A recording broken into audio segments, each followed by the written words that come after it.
नमस्ते जी, नमस्ते। क्या हाल चाल है आपके? सर हम तो बहुत अच्छे हैं, आप बताइएगा। हम भी बहुत ही बढ़िया हैं। प्रेम से बोलेंगे राधे राधे। चलें? हाँ सर, चलो। तो मैनर ऑफ पेमेंट चैप्टर में आपका बहुत बहुत स्वागत है। इस चैप्टर में जो आपको सेक्शंस मिलेंगे वो कुछ इस प्रकार से होंगे। Section number 49 plus 49A plus 49B, ये आपके लिए सेक्शंस आएंगे जो आपको बताएंगे कि भाई ई कैश लेजर, ई क्रेडिट लेजर के बारे में बात करेंगे। ये भी बताएंगे कि आपको क्रेडिट को कैसे यूटिलाइज करना है, किस ऑर्डर में यूटिलाइज करना है, तमाम प्रकार की बातें यहां बताई जाती हैं। सेक्शन नंबर 50 आएगा, इसमें हम लोग इंटरेस्ट की बात करेंगे। सेक्शन नंबर 51 और 52 जो हैं टीडीएस और टीसीएस के आते हैं, पर ये आपके सिलेबस में नहीं है। सेक्शन नंबर 53 गवर्नमेंट के इंटरनल जो सीजीएसटी, एसजीएसटी, आईजीएसटी फंड हैं उनमें इंटरनल ट्रांसफर की बात करेगा। और एक आएगा सेक्शन 53A करके, जो कि ई कैश लेजर के अंदर इंटरनल ट्रांसफर की बात करता है। ठीक है, तो आइए वन बाय वन देखते हैं। सेक्शन 49 से हम रूबरू होते हैं।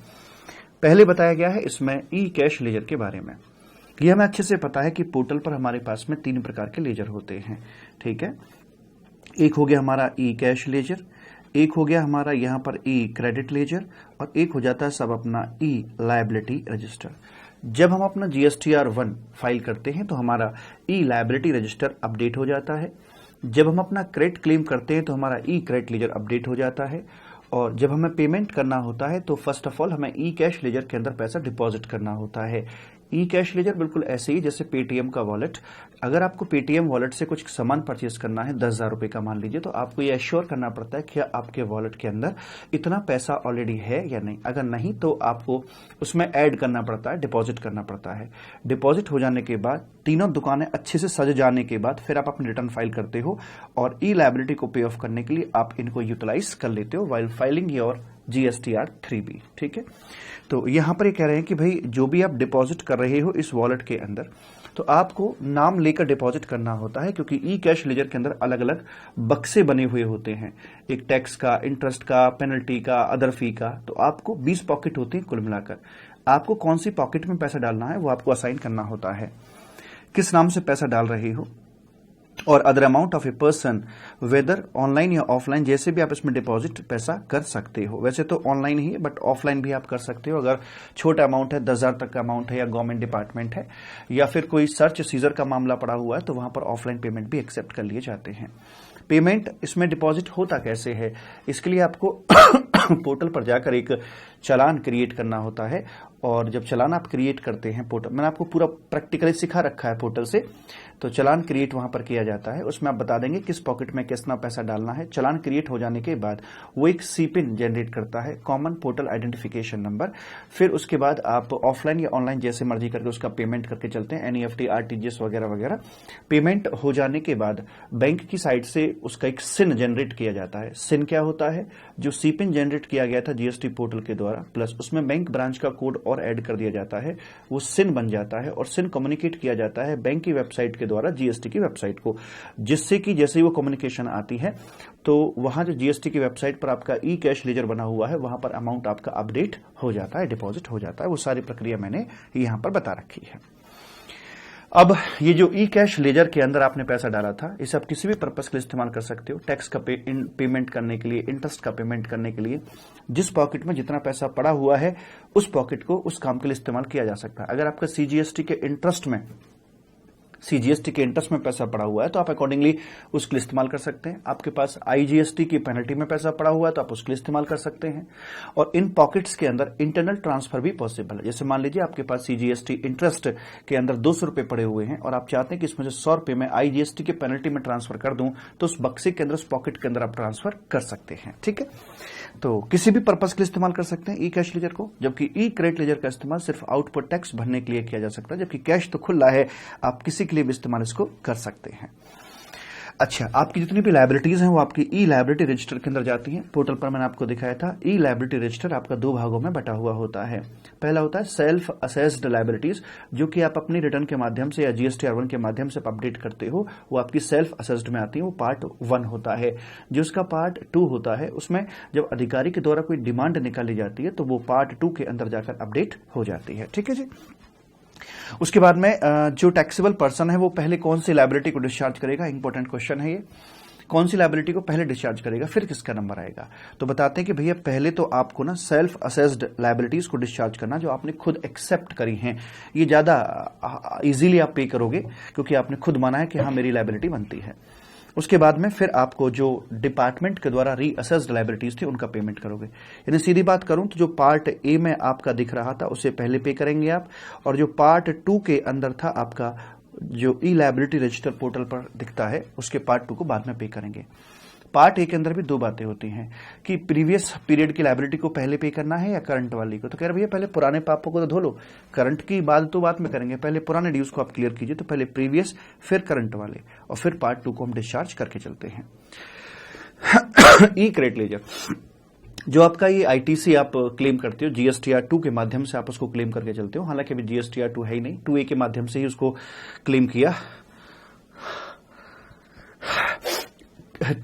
2A के माध्यम से ही आप 2A के माध्यम से ही आप उसे क्लेम करके यहां पर चलते हैं और आपका ई क्रेडिट लेजर के अंदर वो पैसा पहुंच जाता है। ठीक है, तो उस ई क्रेडिट लेजर का जो इस्तेमाल कर सकते हैं वो आप सिर्फ और सिर्फ आउटपुट टैक्स लायबिलिटी के लिए कर सकते हैं। अब मुझे बताइए, एक व्यक्ति है जो कि इनवार्ड सप्लाई ले रहा है और RCM के अंदर उसे यहां पर GST भरना पड़ रहा है। चूंकि ये जो टैक्स है इसका इनवार्ड सप्लाई पे है और इनवार्ड सप्लाई से अगर कोई भी टैक्स जन्म लेता है तो उसे हम बोलते हैं यहां पर आकर इनपुट टैक्स। क्या इस वाले टैक्स को भरने के लिए आप अपना पुराना जो ITC आपके पास बैलेंस पड़ा हुआ था, क्या उसका इस्तेमाल कर सकते हैं? The answer is no. ये आगे की तरफ ही मूव करता है। आउटपुट GST को तो पे करने के लिए इस्तेमाल किया जा सकता है, लेकिन इनपुट के लिए इस्तेमाल नहीं कर सकते। ना इंटरेस्ट पेनल्टी किसी के लिए भी इस्तेमाल नहीं किया जा सकता है। आगे बात करते हैं कि जो आपका ITC होता है उसका यूज किस तरीके से किया जाता है। तो इसमें कॉन्सेप्ट आता है CIS और CIS का ऐसे करके आता है। इसमें आपका एक होता है इंटरनल सीक्वेंस और एक होता है इसमें आपका एक्सटर्नल सीक्वेंस। एक्सटर्नल सीक्वेंस कैसे काम करता है मैं आपको बताता हूं। सबसे पहले आप इसका इस्तेमाल करेंगे, नंबर 2 पर इसका इस्तेमाल करेंगे और नंबर 3 पर आकर आप इसका इस्तेमाल करके चलते हैं। जब IGST को हम इस्तेमाल करेंगे तो पहले ऑब्वियस सी बात है अपने की भूख मिटाएंगे। अपने की भूख मिट जाएगी तो फिर इसकी और इसकी, चूंकि दोनों पर इक्वल राइट होता है तो किसी भी रेशियो में और किसी भी प्रपोर्शन में या किसी भी तरीके से आप इसको इस्तेमाल कर सकते हैं, ये आपकी मर्जी है। तो पहला नंबर ए इसका आया इंटरनल सीक्वेंस के मुताबिक और बी नंबर पर ये दोनों आ जाते हैं ऐसे करके, क्योंकि दोनों का बराबर का राइट दिया जाता है। फिर नंबर आता है आपके CGST के क्रेडिट का। तो इसके बारे में बोलते हैं, पहले अपने की भूख मिटाएगा, CGST का पेमेंट करेगा, बचेगा तो IGST के लिए इस्तेमाल करवा दिया जाएगा। SGST पहले अपने के लिए, बचेगा तो फिर इसके लिए इस्तेमाल करवा दिया जाएगा। ये सीक्वेंस आपको फॉलो करके चलना होगा। जैसे कि आपका SGST बिहेव करता है उसी पैटर्न पर UTGST बिहेव करता है। पहले अपने के लिए इस्तेमाल होगा, बचेगा तो फिर वो IGST के लिए इस्तेमाल करवा दिया जाएगा। तो आप ध्यान रखेंगे ये सिर्फ ऐसे ही बन सकता है, CIS ऐसे ऐसे ऐसे ऐसे ऐसे ऐसे ऐसे। अब मैं आपसे पूछूं क्या SGST CGST के लिए इस्तेमाल हो सकता है? कोई एरो नहीं जा रहा, नहीं हो सकता। कारण ये है कि भाई लेवल अलग हो जाता है, सेंट्रल लेवल और स्टेट लेवल अलग अलग हो जाते हैं, तो इसलिए इस्तेमाल नहीं हो सकता है। क्या CGST का क्रेडिट SGST के लिए इस्तेमाल हो सकता है? नो वे, नहीं हो सकता है। तो जो है जैसे है वो वैसे ही इस्तेमाल हो सकता है। थ्योरेटिकल लाइफ में आपको ये याद रखने की आवश्यकता होती है, लेकिन जब पोर्टल पर 3B फाइल करते हैं तो सिस्टम आपका स्मार्ट सिस्टम है, तो वो ऑटोमेटिकली इसको इसी सीक्वेंस के अनुसार पकड़ के चलता है। ठीक है, यस सर। आगे बात करते हैं रिफंड ऑफ बैलेंस। अगर आपका जो ई कैश लेजर के अंदर एक्सेस अमाउंट पड़ा हुआ है तो आपका वॉलेट में है, ये पेटीएम वॉलेट की तरह ही तो होता है। अगर आपका पेटीएम वॉलेट में एक्सेस अमाउंट पड़ा हुआ होता है तो क्या आप उसे अपने बैंक के अंदर ट्रांसफर कर सकते हैं? The answer is yes. ऐसे ही ई कैश लेजर के अंदर अगर कुछ एक्सेस पड़ा हुआ है तो आप उसे अपने वापस अकाउंट में ले सकते हैं, ये आपकी चॉइस है। पर लोगे भी क्यों? क्योंकि भाई आपको तो अगले महीने फिर GST भरना है, तो वहां से वॉलेट से इस्तेमाल कर लीजिएगा, क्योंकि अभी आपने वापस ले लिया फिर आपको वापस डालना पड़ेगा, तो पड़े रहने तो क्या दिक्कत है। हालांकि ई कैश लेजर में पड़े रहने पर कोई किसी प्रकार का ब्याज आपको नहीं मिलता है। ठीक है, यस सर। आगे बढ़ते हैं, presumption of passing tax burden. ऐसे माना जाता है, जैसे मान लीजिए A है, ये B है, ये C है, ये D है। कि इसने इसको टैक्स पास ऑन कर दिया, इसने इसको पास ऑन कर दिया, इसने इसको पास ऑन कर दिया। ये क्यों यहां पर प्रिजम्पशन ली जाती है मैं आपको बताता हूं। जैसे मान लीजिए जो टैक्स का रेट बनता था वो बनता था साहब यहां पर 12% का बनता था, लेकिन गलती से यहां पर 18% का चार्ज कर लिया जाता है, 6% एक्सेस चार्ज कर लिया जाता है। तो अब यहां पर जाकर सरकार के पास जब एक्सेस अमाउंट पहुंच जाएगा, 18% पहुंच गया, जबकि प्रैक्टिकली पहुंचना चाहिए था 12%, ठीक है। तो जो 6% एक्स्ट्रा चला गया वो पैसा किसका है? तो अब ये पता नहीं भैया कि इन्होंने क्या आगे खेल रचा है कि इसने तो आगे से 18% चार्ज किया है, अब इसने 18 ही किया है या 12 किया है। तो सरकार कहती है प्रिजम्पशन मान के चलेंगे कि आपने 18 ही चार्ज किया होगा, प्रेज्यूम करके बैठ जाएंगे। और एंड में होता है आपका ये एंड यूजर यहां पर होता है, जो B2C ट्रांजैक्शन आपकी होती है, उसके बाद क्रेडिट का खेल खत्म हो जाता है। तो मानिए कि यहां पर भी 18% का चार्ज हुआ है। तो इससे सरकार प्रिजम्पशन से ये लेकर चलती है कि आपने जो एक्सेस टैक्स है उसका लोड एंड यूजर के ऊपर डाल दिया होगा, इसलिए यहां से हम रिफंड भी देंगे तो एंड यूजर को ही 6% का रिफंड दिया जाएगा। अब एंड यूजर को ढूंढना इतना आसान काम तो होता है नहीं जी, मैं आपको बताऊं। तो फिर कैसे करते हैं? तो इस एंड यूजर के बिहाफ पर एक बना होता है कंज्यूमर वेलफेयर फंड बना हुआ होता है, ये पैसा आपका 6% का उसमें ट्रांसफर कर दिया जाता है। लेकिन अगर कोई इनमें से व्यक्ति कॉन्ट्रेरी ये सिद्ध कर देता है कि भाई साहब बाबूजी मैंने लोड जरूर 18% का लिया था, लेकिन मैंने आगे अपने कस्टमर से 12% ही चार्ज किया है, जब यहीं पर चेन ब्रेक हो गई तो लोड इसके ऊपर पड़ा है, तो रिफंड इस व्यक्ति को यहां पर दे दिया जाएगा। जब तक इनमें से कोई दावा नहीं ठोकता है तब तक सरकार ये मान के चलती है कि इन्होंने ये बर्डन आगे पास ऑन कर दिया होगा और यहां एंड यूजर के ऊपर लोड आ गया होगा। इस प्रकार की बात आपकी यहां पर कही जाती है। अब बात करते हैं आगे की। आगे बोलता है इंटरेस्ट ऑन डिलेड पेमेंट। अब देखिए भाई, सरकारी पैसा है, अगर आप उसे लेट करेंगे तो ऑब्वियस सी बात है आपको ब्याज तो चुकता करना पड़ेगा ही पड़ेगा। तो इंटरेस्ट कैलकुलेट करने के लिए हमें 3 एलिमेंट की आवश्यकता होती है। एक, कौन सी वाली वैल्यू पर हमारा ब्याज जाना है। नंबर 2 कि जो पीरियड है वो कितना होगा। और नंबर 3 यहां पर रेट कौन सा लिया जाएगा। ठीक है, तो जो रेट की हम बात करते हैं तो यहां पर 2 प्रकार के रेट आते हैं। 18% का आता है इनका नॉर्मल रेट और 24% का आता है इनका एक्सेप्शनल रेट, जो कि फ्रॉड सिचुएशंस में लगाया जाता है। ऐसे मान के चलिए कि अगर कोई व्यक्ति अपना जो आउटपुट जीएसटी है उसे यहां पर आकर इवेड करता है या फिर पीछे से आईटीसी को रॉन्गली क्लेम करके यूटिलाइज करता है, तो दोनों सिचुएशंस में क्या होगा, अगर आईटीसी आउटपुट जीएसटी को डाउन करेगा, इवेड करेगा, या आईटीसी को अनयूजुअली बढ़ाएगा, तो इन दोनों का नेट रिजल्ट ये होता है कि जो नेट लायबिलिटी आपको भरनी है वो नीचे आती है। हर व्यक्ति से नीचे दिखाना चाहता है। इस प्रकार की फ्रॉडलेंट इंटेंट के अंदर वो बोलते हैं कि भैया हम आपसे 24% का ब्याज लेकर चलेंगे। तो ये बात तो हुई क्लियर। दूसरा आता है किस पीरियड का ब्याज लिया जाएगा। देखिए, जो भी आपकी ड्यू डेट होती है ना, तो ड्यू डेट के बाद से जितना भी आपका बिलेटेड पीरियड है उतने पीरियड का आपसे ब्याज लिया जाता है। जैसे मान लीजिए अगले महीने के 20 तारीख आपकी यहां पर ड्यू डेट बनती थी, ठीक है सर जी, लेकिन आपने पैसा दिया यहां पर 27 तारीख को, तो 20 और 27 कितना गैप आ गया, 7 डेज, आपको 7 दिन का यहां पर ब्याज देना पड़ जाता है। अब जो ये वैल्यू आती है, कौन सी वैल्यू यहां पर कंसिडर की जाती है, तो आपको बताना चाहूंगा। नंबर 1, पहली प्राथमिकता आती है यहां पर कि जो भी आपकी ग्रॉस वैल्यू होती है उस ग्रॉस वैल्यू के ऊपर आपको जीएसटी का पेमेंट करना होता है। ग्रॉस वैल्यू से मेरा मतलब क्या, मैं आपको बताता हूं। यहां पर आकर एक व्यक्ति है और सपोज कीजिए 10,000 रुपए का इसने यहां पर ये वैल्यू थी, 1800 रुपए का जीएसटी इसका बनता था यहां पर आकर, और 11,800 की यहां पर बिलिंग बनती थी। ठीक है, इस बंदे ने आईटीसी अपना क्लेम कर लिया है 1800 रुपए का। ओके सर जी, आउटपुट जीएसटी इस बंदे का बनता है, आउटपुट में 15,000 की इसकी सेल हो गई थी, जो जीएसटी बना वो 2,700 का यहां पर आकर बन जाता है। ठीक है, तो ये कुल मिलाकर हो गया जी आपका 17,700। तो बंदे का आउटपुट जो ग्रॉस जीएसटी लायबिलिटी है वो 2700 रुपए की, लेकिन इसका जो कैश भरना है वो कैश प्रैक्टिकली, क्योंकि आईटीसी एडजस्ट करेगा 1800 रुपए का, तो 900 रुपए का कैश यहां पर भरना है। अगर ये अपने रिटर्न फाइल नहीं करता है, जीएसटी का पेमेंट नहीं करता है, तो ब्याज कितने पर लगना चाहिए, 2,700 पे या 1800 पे या 900 रुपए पे। तो प्रैक्टिकली देखिए, अगर लॉजिकली एंगल से देखोगे तो आपका ब्याज 900 रुपए पे आना चाहिए। क्यों? क्योंकि ये जो 1800 रुपए है, ये वाला 1800 रुपए तो सप्लायर ने जब आपको सप्लाई की होगी तो ये तो गवर्नमेंट के पास 1800 रुपए पहुंच चुका होगा ना, तो ये 1800 पहुंच चुका, तो मेरी जेब से कैश तो सिर्फ 900 ही जाना है ना, तो बेसिकली बाकी तो मेरा सेट ऑफ ही है। तो लॉजिकली यहां पर ये 900 पे जाना चाहिए, परंतु सरकार ऐसा नहीं करती है। वो क्या करते कि पूरे के पूरे 2700 रुपए के ऊपर आपका जीएसटी लेंगे, यानी कि जो 1800 रुपए उनकी पॉकेट में ऑलरेडी पहुंच चुका है उस पर भी ब्याज यहां पर ठोक दिया जाएगा। इसकी कड़ी आलोचना की गई और सरकार ने फिर थोड़ा सा लॉलीपॉप यहां पे पकड़ा दिया है कि कुछ सिचुएशंस में अगर एक पर्टिकुलर सर्कमस्टांस आपकी बनती है तो वहां पर हम 900 रुपए पे ब्याज लेके चलेंगे। क्या बनती है पर्टिकुलर सर्कमस्टांस, वो सुन लीजिए कि अगर आपने अगर ऐसा है था, ये जो येलो पोर्शन है आपका, ये आपका एक्सेप्शनल सिचुएशन है जहां पर कि नेट के ऊपर बात करके चलेंगे। In respect of supply made during a tax period, suppose कीजिए आपने जनवरी मंथ के अंदर एक सप्लाई यहां पर कर दी है, ठीक है, ओके जी, ठीक है, declared in the return for the said period, और रिटर्न आपने बाद में भरी है, और जनवरी की जो रिटर्न थी वो सपोज करो आपने मई में जाकर फाइल करी है, मई में फाइल कर दी है, और ये जो आपकी सप्लाई थी, ये जो आपकी जनवरी वाली सप्लाई थी, ये आपने जनवरी की ही रिटर्न में शो कर दी थी। भले ही लेट हुआ है लेकिन जनवरी महीने की जो सप्लाई थी जनवरी की रिटर्न में ही आपने शो कर दी थी।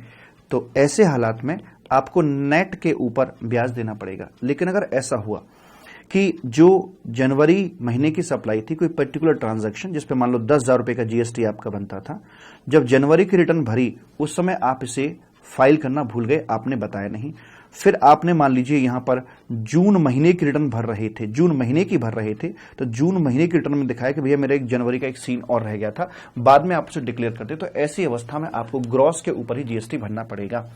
तो जिस महीने की सप्लाई थी उसे आप उसी महीने की रिटर्न में दिखा रहे हो, उसी महीने की जब भी रिटर्न फाइल हो, लेट फाइल हो रही कोई दिक्कत नहीं है, तो जब आप दिखा रहे हो तो उसी महीने में डिक्लेयर कर रहे हो तो आपको नेट का बेनिफिट मिलेगा, अदरवाइज नहीं।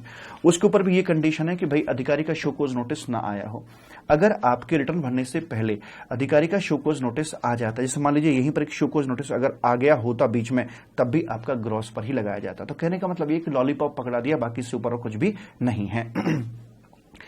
इंटरेस्ट जो है वो आपका ड्यू डेट के अगले दिन से कैलकुलेट किया जाएगा, बिल्कुल ठीक बात है। जैसे अभी मैं बात कर रहा था कि 20 तारीख ड्यू डेट होती है, 27 को अगर आप पेमेंट करते हैं तो दिन कैसे काउंट किए जाएंगे, पहला दिन 21वां, 22वां, 23वां, 24, 25, 26, और जिस दिन पेमेंट कर रहे हैं वो दिन भी काउंट होगा। तो आगे आपके 7 दिन, तो ज्यादा चक्कर में पड़ने की जरूरत नहीं है, 27 - 20, 7 दिन आपके नॉर्मल निकल कर आ जाते हैं। इंटरेस्ट का रेट वही बता दिया यहां पर कि भैया एक्सेप्शन सिचुएशंस के अंदर, फ्रॉडेंट सिचुएशन में आपका रहेगा ये 24% का, और नॉर्मली रहता है आपका ये 18% का, ठीक है जी। वो वाली बात आपकी यहां पर निकल कर आ जाती है। आगे बोलते हैं ट्रांसफर ऑफ फंड की बात यहां पर करी जाती है। इसमें आपको ये बताता है, मैं आपको समझाता हूं यहां पर आकर। इसमें यह कहता है कि साहब हमारी बात सुनिए कि सपोज कीजिए आप यहां पर ये ऐसे कर रहे थे, आपकी ये आईजीएसटी की लायबिलिटी निकल कर आ रही थी 12,000 रुपए की, ठीक है, और आप इसमें सीजीएसटी का जो क्रेडिट है वो यहां पर इस्तेमाल कर लेते हैं 2,000 रुपए का। अब यहां पर नेट लायबिलिटी जाएगी 10,000 रुपए की, ठीक है। अच्छा, मान लेते हैं B2C ट्रांजैक्शन है जहां पर आईजीएसटी बढ़ता है, B2B ट्रांजैक्शन होती तो क्रेडिट मिल जाता सामने वाली पार्टी को, फिर वो बढ़ता नहीं है। तो इस तरह से आप ये आईजीएसटी का पेमेंट कर दोगे, आईजीएसटी फंड के अंदर आपकी जेब से 10,000 रुपए जाएगा, जबकि आईजीएसटी था कितना, आईजीएसटी टोटल था आपका 12,000 रुपए का। जब भी बंटवारा करने की बात करेंगे तो स्टेट क्या बोलेंगे, भाई साहब आईजीएसटी ना 12,000 का बनता था, इसमें से 6,000 तो आप अपने पास में रख लो, सीजीएसटी फंड में रख लो, और बाकी 6,000 आप इसमें से एसजीएसटी फंड के अंदर डाल दीजिए। पर मैं ये क्या देख रहा हूं कि जो आईजीएसटी फंड जिसपे सेंट्रल गवर्नमेंट का कंट्रोल होता है उसमें पैसा ही 10,000 है, इसको बांटोगे तो 5-5 बटेगा, लेकिन जबकि एक्चुअल में बटना है आपका 6,000 और 6,000। अब मुझे बताओ यहां पर पैसा कम क्यों पहुंचा। पैसा कम इसलिए पहुंचा क्योंकि 2,000 रुपए का सीजीएसटी क्रेडिट आप इस्तेमाल कर रहे हो। सीजीएसटी क्रेडिट का मतलब कि पीछे से आपका यहां कोई सीजीएसटी लग के आया होगा जिसका कि आपने यहां पर आईटीसी 2,000 रुपए क्लेम किया होगा, और ये सीजीएसटी जो पीछे से लग के आया होगा वो सप्लायर ने यहां पर सीजीएसटी फंड के अंदर आपका ट्रांसफर कर दिया होगा। तो 2,000 रुपए प्रैक्टिकली सीजीएसटी फंड में पड़ा था, जिसकी वजह से बोला गया कि ठीक है भैया इतना पैसा तो आ चुका है, ऑलरेडी निकल चुका है, तो इतना पैसा अब कम दे दो। तो 2,000 रुपए कम इसलिए आए क्योंकि ये 2,000 आपका सीजीएसटी फंड में पड़ा हुआ था। तो अब क्या करेंगे यहां पर पूर्ति करने के लिए, क्योंकि बंटवारा तो 12,000 का होना है, तो हम यहां सीजीएसटी फंड से IGST फंड में 2000 रुपए ट्रांसफर करेंगे। सरकार का ये इंटरनल मामला है। इस प्रकार से यहां पर फंड बैलेंस आएगा 12,000 और फिर 12,000 आपका इस तरीके से यहां पर बांट दिया जाएगा। तो कहने का मतलब यह है कि नियम ये बना कि अगर कोई क्रेडिट इस्तेमाल किया जाता है जीएसटी के लिए, तो जितना तक क्रेडिट इस्तेमाल किया गया है उतना तक पैसा इस फंड से IGST फंड में ट्रांसफर कर दिया जाएगा। सर अगर ऐसे होता तो कि मान लीजिए आप SGST का पेमेंट कर रहे होते 10,000 रुपए का, ठीक है, और इसके लिए IGST का क्रेडिट इस्तेमाल कर लेते हैं 1,000 रुपए का, तो यहां पर 9,000 पहुंचा। तो SGST फंड में पैसा होना चाहिए था बेसिकली 10,000, लेकिन पहुंचा 9,000। किस वजह से कम पहुंचा? इस IGST के क्रेडिट की वजह से। तो अब IGST फंड से 1,000 रुपया SGST फंड के अंदर ट्रांसफर करवा दिया जाएगा। तो इस प्रकार की बातें आपकी यहां पर करी जाती हैं। ये 53A के अंदर बात करता है कि जो आपका ई कैश लेजर होता है उसके अंदर इंटरनल फंड ट्रांसफर पॉसिबल है। एक पॉकेट से दूसरी पॉकेट के अंदर फंड ट्रांसफर किया जा सकता है। उसके लिए फॉर्म होता है GST PMT 09। मैंने आपको प्रैक्टिकली पोर्टल पर ट्रांसफर करके भी दिखला रखा है। ऐसे करके बोल दिया जाता है।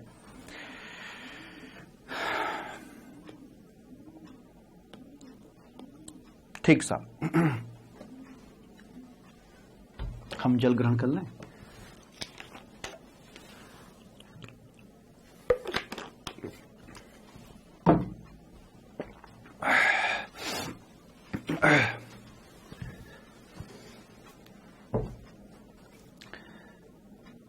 अब एक रूल आपके लिए न्यूली इंसर्ट किया गया है।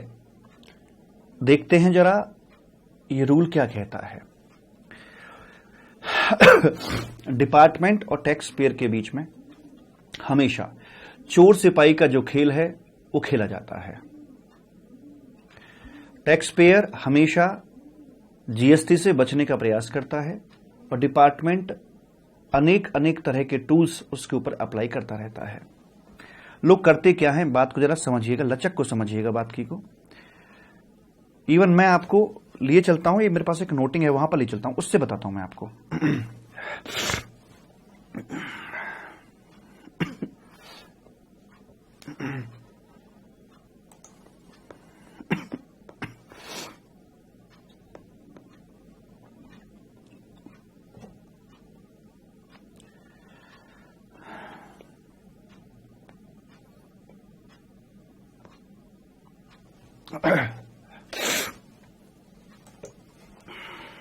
जी साहब, तो यहां पर आकर रूल 86B आपके लिए न्यूली इंसर्ट किया गया है। और लोग करते क्या हैं पहले वो समझिए, और उसको पकड़ने के लिए सरकार ने क्या इंतजाम किया है वो भी समझिएगा। इसे बोलते हैं रिस्ट्रिक्शन ऑफ 1%। कैसे भला? कि यहां पर एक व्यक्ति है, मान लो मिस्टर एक्स करके है, तो मिस्टर एक्स ने क्या किया कि फेक आईटीसी यहां पर बुक कर लिया 200 करोड़ रुपए का, और यहां पर फेक इनवॉइसिंग कर देता है आगे चल के। 1,000 करोड़ का ये वैल्यू हो गई और 180 करोड़ रुपए का जीएसटी, ऐसे करके करोड़ों रुपए का ये अपना जीएसटी का क्रेडिट आगे बांटकर चले जाते हैं। 180 करोड़ की आउटपुट जीएसटी लायबिलिटी है, 200 करोड़ का क्रेडिट अवेलेबल था, 180 करोड़ यहां इस्तेमाल कर लिए, कैश लायबिलिटी इसकी नील में आ जाती है। अब बोलोगे साहब इसने कहां से लिया था? इसने अपने पीछे कोई फेक सप्लायर से लिया था, उसने अपने पीछे किसी फेक सप्लायर से लिया था। ऐसे करके लगभग 50-60 फेक सप्लायर की चेन होती है, और अधिकतर यह पाया जाता है कि 4-6 व्यक्तियों का ग्रुप होता है, वही डमी फर्म्स बनाते हैं और उनके थ्रू बिल्स की रूटिंग करते रहते हैं। अब ये सिचुएशन ऐसी तो है नहीं कि इंस्टेंटली पकड़ में आ जाएगी, 2-3-4 साल बाद ये पकड़ में आती हैं चीजें, तब तक वो लोग अपनी फर्में बंद करके अंडरग्राउंड हो चुके होते हैं, करोड़ों रुपए का गेन लेकर वो भाग जाते हैं। इसके लिए सरकार ने आधार ऑथेंटिकेशन को अपनाया, लेकिन आधार जब ऑथेंटिकेशन आई तो लोगों ने उसका एक तरीका और निकाल दिया कि अब जो फर्में उन्होंने रजिस्टर्ड कराई, उन्होंने अपने माली के नाम पर, अपने ड्राइवर के नाम पर, या जो घरेलू नौकर होता है उसके नाम पर फर्में रजिस्टर्ड कराना शुरू कर दी, कि कल को जब हजारों करोड़ की ये राज खुलेगा और अधिकारी अरेस्ट करने के लिए आएंगे पुलिस को लेकर, तो ये पकड़े जाएंगे। ये घास काटता हुआ मिलेगा, इसने 180 करोड़ रुपए का क्रेडिट बांट दिया और मिलेगा यहां पर, ले जाओ भैया। इसे ये भी नहीं पता होगा कि क्या करें। अब जो मास्टरमाइंड इसके पीछे बैठा है एसी में, उसके हाथ बिल्कुल साफ है, सारा काम इसके उस पे करवा रखा है। बैंक अकाउंट इसके नाम पे खुलवाया, चेकबुक पे सारी पे ब्लैंक पे साइन करा लिए, जहां जैसी आवश्यकता वहां इस्तेमाल करते हैं। थोड़ी बहुत सैलरी बढ़ा दी होगी, 10,000 की बजाय 20,000 कर दी होगी, 25 कर दी होगी, लेकिन इसकी आड़ में करोड़ों रुपए कमा रहे हैं। तो सरकार के सामने दो चैलेंज है।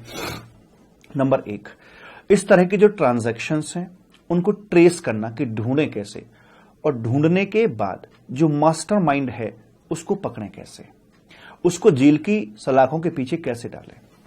तो मैं दोनों पे आपसे चर्चा करूंगा। वैसे बता दूं, ढूंढने के लिए सरकार लेकर आई है ये 1% का कॉन्सेप्ट, जो मैं डिस्कस करने के लिए जा रहा हूं।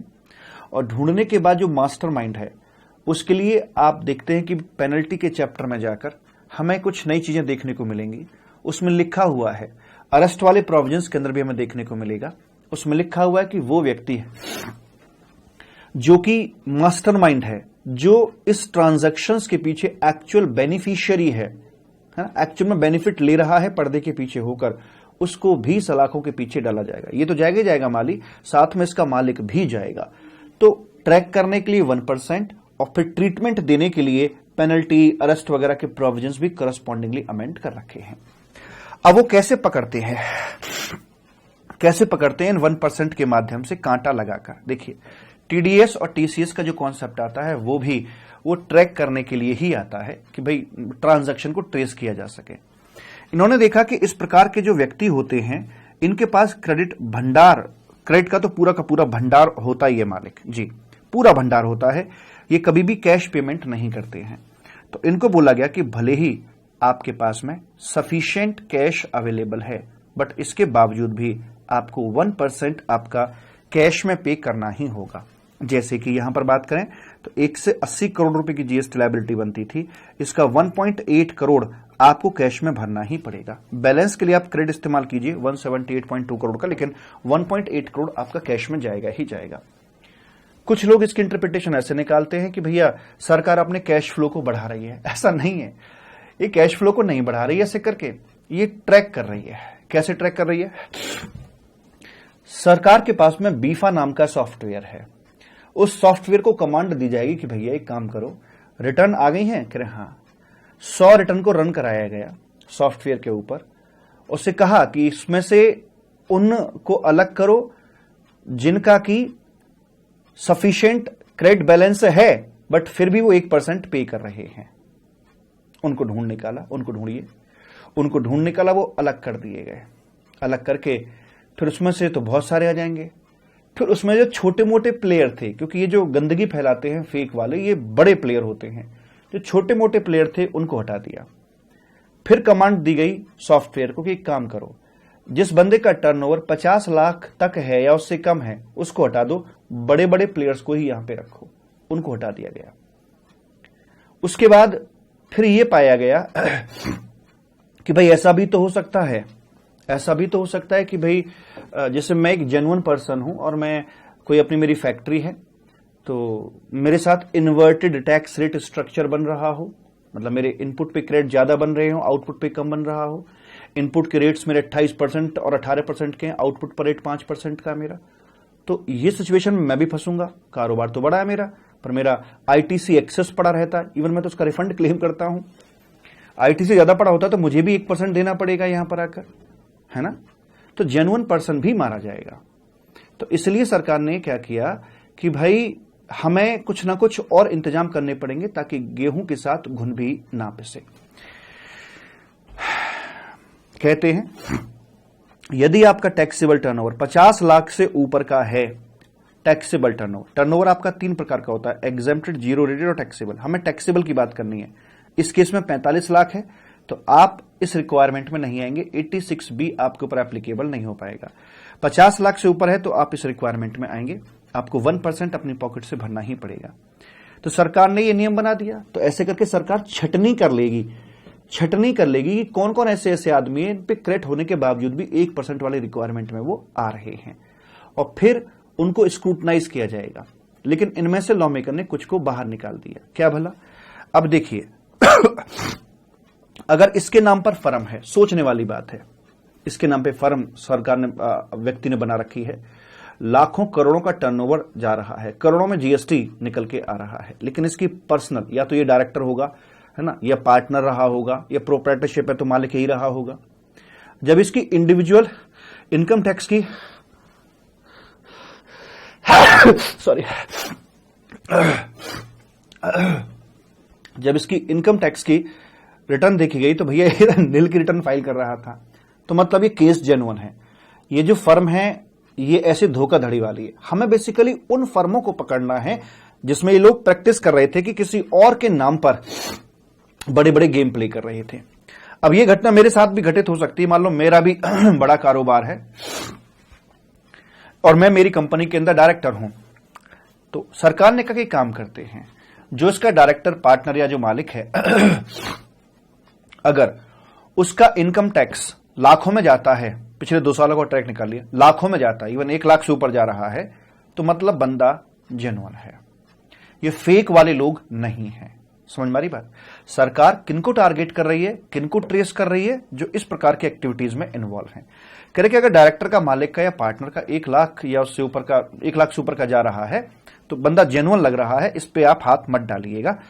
और अगर नील रिटर्न जा रही है, 10-20 हजार रुपए का इनकम टैक्स जा रहा है और बिजनेस करोड़ों का कर रहा है, तो मतलब ये फर्जी है। उसके बाद में और क्या बोला गया?